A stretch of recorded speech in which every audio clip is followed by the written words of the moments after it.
पृथ्वी पर रहने वाले समस्त प्राणी, जीव जंतु, पशु पक्षी, सजीव या निर्जीव, सभी एक दूसरे पर आश्रित हैं, क्योंकि इन सभी में अपने अलग अलग गुण और योग्यता विद्यमान हैं। इसीलिए हमारी संस्कृति ने प्रकृति संरक्षण और समस्त जीवों की रक्षा का संदेश दिया है।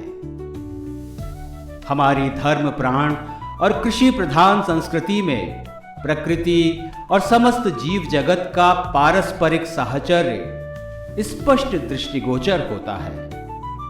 हमारे प्रथम पूज्य देव गणपति स्वयं गजानन हैं।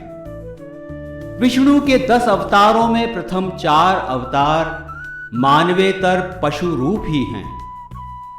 हमारे पौराणिक आख्यान हो या पंचतंत्र जैसी लोक गाथाएं पशु पक्षियों के गुणों के आधार पर बच्चों को नैतिक और चारित्रिक शिक्षा देती हैं।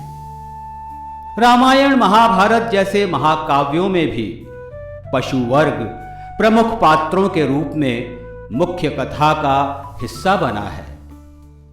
ये मात्र इसलिए कि भारतीय संस्कृति में प्रत्येक जीव में परमात्मा का निवास माना है और जगत कल्याण के लिए समस्त प्राणियों के बीच संतुलन और सहभागिता को सर्वोपरि माना है। प्रकृति और पर्यावरण संतुलन के इसी संदेश का एक धार्मिक और आध्यात्मिक पहलू है देवी देवताओं के वाहन। वाहन का अर्थ है ले जाना या धारण करना।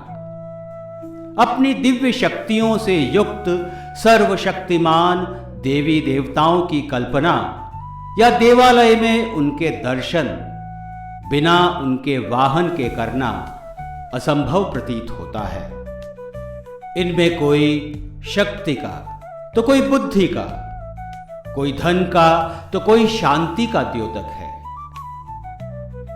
देवता और उनके वाहन के बीच संबंध केवल स्वामी या सेवक का नहीं, बल्कि शरीर और आत्मा का है। वाहन को मात्र पशु या जीव नहीं माना जा सकता, क्योंकि वे तो देवता के ज्ञान और शक्ति से संपन्न हैं। यदि देवता आत्मा है तो वाहन उनका भौतिक पहलू है। अब प्रश्न ये उठता है कि परम शक्ति युक्त पूजनीय दिव्य शक्तियों को वाहन की आवश्यकता क्यों हुई? इसका उत्तर यही है कि पशु पक्षियों की सवारी करके हमें अपनी पशु प्रवृत्ति पर काबू करने और प्रत्येक जीव के प्रति सहिष्णु बनने का संदेश देवी देवताओं के माध्यम से मिलता है। वाहन के रूप में उन्हें देव स्वरूप के साथ जोड़कर एक प्रकार का सुरक्षा कवच प्रदान करना हमारी संस्कृति की विशेषता को इंगित करता है। देवी देवताओं की पूजा से जो फल प्राप्त होता है वही इनके वाहन की श्रद्धायुक्त पूजा से भी मिलता है। प्रतीकात्मक रूप से ये वाहन देवताओं की शक्ति, देवताओं में उनकी स्थिति और विशिष्ट ऊर्जा का प्रतिनिधित्व करते हैं।